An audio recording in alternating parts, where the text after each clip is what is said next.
They're wonderful for your immunity, to activate your cells, protect your DNA, reduce oxidative stress. Hi friends, someone forwarded me this viral sandwich video. Let's see how they made it. I went vegan 7 years ago, and this is my favorite sandwich. Wow. Welcome back to Plant-Based Basics. First, toast 2 slices of sourdough bread, then add crushed avocado on one side and vegan cream cheese or hummus on the other. So, definitely hummus would be a better protein than vegan cream cheese. And the reason that it is a more nutritional food, hummus, as opposed to vegan cream cheese, is because hummus is a whole food that's been blended. Definitely, if you have a choice between hummus and vegan cream cheese, pick the hummus, pick the bean. Anytime you pick a bean versus a creamy fat mixture, you're always going to be healthier. This is because hummus is made out of whole chickpeas and then they grind it up. So it is considered a minimally processed food. Whereas if you turn vegan cream cheese around, depending on how they make it, there's lots of emulsifiers, there's gums, there's an extracts of different components. I mean, essentially it's a highly processed vegan food. To me,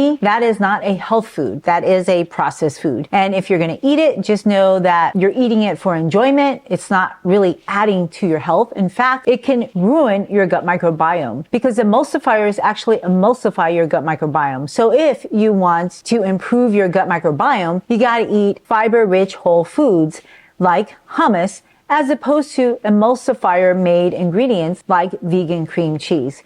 Now, by the way, lots of people like sourdough. So sourdough bread has been fermented by microbes, so there's more acetic acid in it. And as a result, it's a lower glycemic index food because it's been partially fermented. But eating sourdough white bread is akin to eating white bread. So the problem with eating grains is that we're eating like 1 or 2 grains. We basically eat processed wheat or processed rice. However, eating whole grains, like whole wheat grains, whole oats, whole barley, whole spelt, whole kumat, all these grains actually can help to reverse disease such as type 2 diabetes, as well as obesity, as well as strokes and heart disease. I mean, are we eating to have a normal blood sugar? Or are we eating to have better health? Those are 2 different things. And lots of people have normal or even low blood sugars, and they're not healthy. So chasing a number by itself does not equate to health. So to improve this sandwich, I would actually change that bread to a whole grain bread, a bread with a good variety of different grains, a bread with a carbohydrate to fiber ratio of 5:1. So 5 grams of fiber for every gram of carbohydrate. Therefore, if the bread has 25 grams of carbohydrate, it should have 5 grams of fiber. But if it has 25 grams of carbohydrate and then 1 gram of fiber, that's pretty much, like dessert food. It's junk food. It's basically going to turn into pure sugar in your system. And so I love the avocado. I like the taste of leafy lettuce. That's what she's putting. But you would upgrade that so much with a cruciferous vegetable. Maybe chopped up kale, chopped up collard green, or arugula. Those kind of things, right? But the mouthfeel of soft leafy lettuces is a different mouthfeel than cruciferous vegetables, so you have to kind of massage and chop it up in order to eat it. So let's see what else she puts in her sandwich. Then comes lettuce, pickled red onions for tang.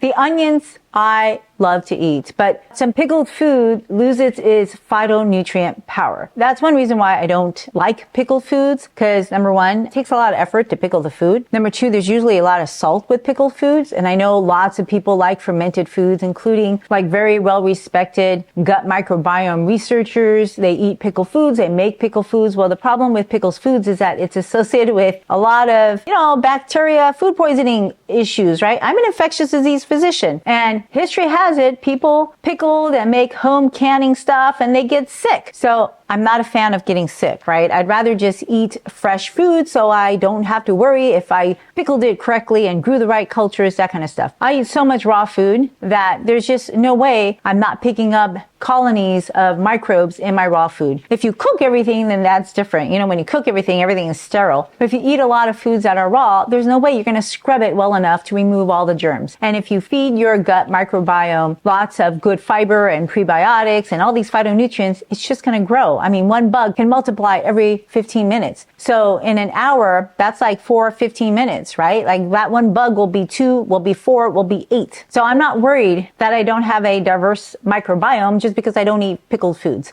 And in fact, not only am I afraid of food poisoning, I'm also afraid of gastric cancer. And there's a high incidence of gastric cancer in Asia. There's like a gastric cancer belt. And my ancestors, they ate a lot of pickled food. And they ate pickled food because they didn't have refrigerators. So they were forced to eat pickled food. And my dad, when he was alive, he warned me not to eat a lot of pickled foods because they're not so healthy, right? And so I took that to heart and I just don't eat a lot of it. Occasionally, if it's there, I'll eat it, but it's not something that I considered health foods. Now, onions, on the other hand, especially red onions, are healthy. They are prebiotic foods. They have a ton of phytonutrients, polyphenols, quercetin. Highest amount of quercetin in plants are in onions. So I always try to make sure that I have red onions for every meal, and I eat those things raw. I don't pickle it. You could cook it. It, melts it down to a caramel, like people like caramelized onion. I agree it tastes good. Caramelized onions are one of those magical ingredients. But you're going to lose a lot of nutrients when you wilt it down all the way to almost nothing, right? Once there was a In-N-Out hamburger in my house and my dog got to the burger. He just, we left and the dog jumped on the table, ate the hamburger, but the hamburger had grilled onions. And onions are poisonous to dogs. It actually causes, I believe, a hemolytic anemia. It causes the dogs to have kidney failure and hemolytic anemia. And so I was actually panicking because this dog was tiny and I didn't know how much onions, when you need a lot of onions to caramelize it, to make it into a little tiny bit, right? Like a giant onion makes like a teaspoon of caramelized onion. So I didn't know if the toxin in the onion, I'm not quite sure what that toxin is. If you guys know, let me know in the comments. I didn't know if it would be enough to kill the dog or make the dog go into hemolytic anemia. So my dog usually, she gets motion sickness every time she goes in the car for any reason, just a short drive to the vet, and she's upchucking. And so I thought, okay, at first I just was trying to figure out if I needed to make her upchuck, maybe give her activated charcoal, or if it was okay, if she would be okay. So I actually called In-N-Out and they couldn't tell me exactly how many onions they use or exactly how many spoonfuls of caramelized onions they put on it. So eventually I gave up. I decided to drive her to the vet and she usually throws up. So I was counting on her to throw up. Well, that day she didn't throw up. I guess she was satisfied with a good meal. She ate the entire patty off of the hamburger. And when she got there, they pumped her stomach, but it was too late. She had already digested most of that food. She turned out okay. There was nothing wrong with her in the end. But I just did it out of caution. I don't buy In-N-Out and I try not to leave caramelized onions around.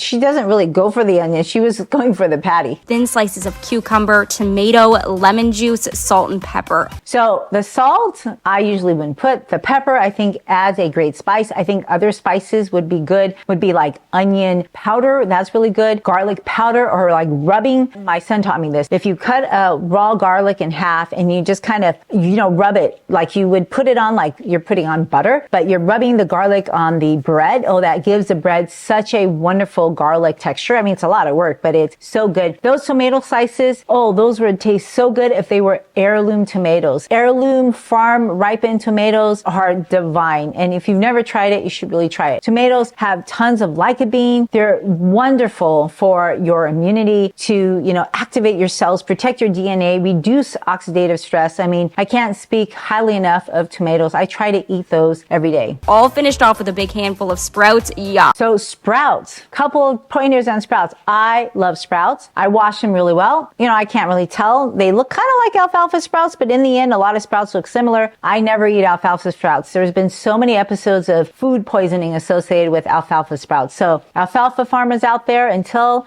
you prove to me that there's no microbes in your alfalfa sprouts, I won't eat it unless it's cooked. My mom used to eat tons of alfalfa of sprouts because she used to take me to Carl's Jr.'s every Sunday as a kid. And she would buy me a Famous Star and she would sit there and eat the salad bar. And she would pile it up with sprouts because she always went for sprouts. She knew that was delicious, nutritious, and yummy. And she never got sick from that. I got a lot of weight. I gained a lot of weight from going to Carl's Jr. every weekend and eating a Famous Star. And sometimes she would give me a Famous Star of fried zucchini. So that's kind of how I grew up. And those are my memories with my mom. We would walk in the mall. That was like mommy and me day. We would walk in the mall and she would buy me lunch at Carl's Jr. And I used to sit there and watch her eat those sprouts. And I'm like, why would anybody eat vegetables? It's tasteless, right? As I'm chopping down on my Famous Star with all this sauce. And I realize, people eat vegetables because they want to live long. They want to have clean arteries. They don't want to have diabetes. They don't want to have high cholesterol. They want to have energy, stamina, younger looking skin, better bowel movements, all of it. So I switched my diet and now I eat like my mom. I'm eating salad left and right. I'm buying sprouts. I'm growing my own sprouts. But the thing is, when you grow sprouts, the contamination starts when it's a seed. If you don't get your seeds from a reputable company, then they can be contaminated when you add water and then you're letting it like soak in water. You can grow a lot of bacteria. Like I said, bacteria grow every 15 minutes. So number one, if you're going to sprout yourself, make sure you get a reputable company. Now I use boiled water and I let that cool down before I use that water to sprout my seeds. That's number one. Number two, I also make sure that my jar is clean. And the last run for the jar is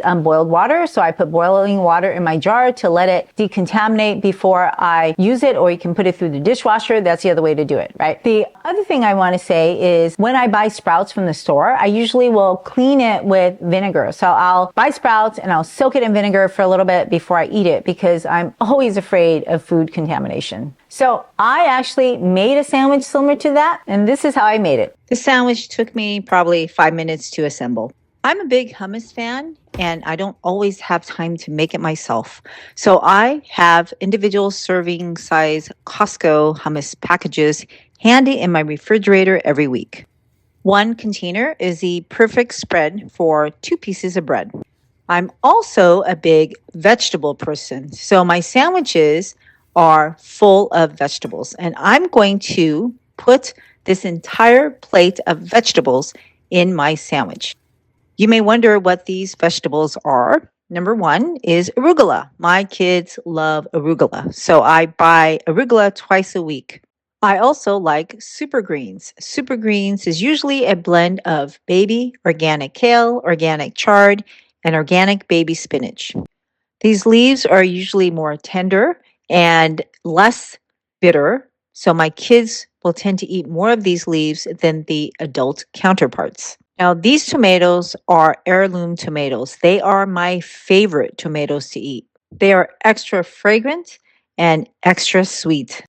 So I depend on the tomatoes to give it more of a moist taste. Now, here are my veggie patties. I basically juice for my family every week, but I feel so bad because there's so much produce that's just wasted. And I used to throw that fiber away, and I realized that's such a waste of food as well as a waste of money. So now I make them into vegetable patties. So this is a patty made out of beet roots and carrots, 2 roots that I juice with greens every week. And to make it tastier, I diced up some celery, onions, garlic, and I spiced it up with some cayenne pepper, onion powder, and turmeric. And then I binded this together with garbanzo bean flour. I just sprinkled it on top. I didn't actually add any water. That's because the vegetables are already wet, and when you cook it, when you add heat to it, water will come out. I shaped them into patties, and then I lightly pan fried this, or you can bake it. So I'm going to add this to my sandwich. And on top of this, I like to drizzle some balsamic vinegar. I almost forgot red onions. A sandwich isn't complete without red onions for me. They bring that extra spice, that extra kick that I love with any sandwich. Plus, it adds a boatload of quercetin, which is a powerful antioxidant to complement the vitamin C in my green leafy vegetables and tomatoes. Now I'm going to attempt to close this. You basically have to kind of squish it. This is obviously too big for my mouth, but if you cut it in half, it'll be so much more manageable. Now that's a sandwich.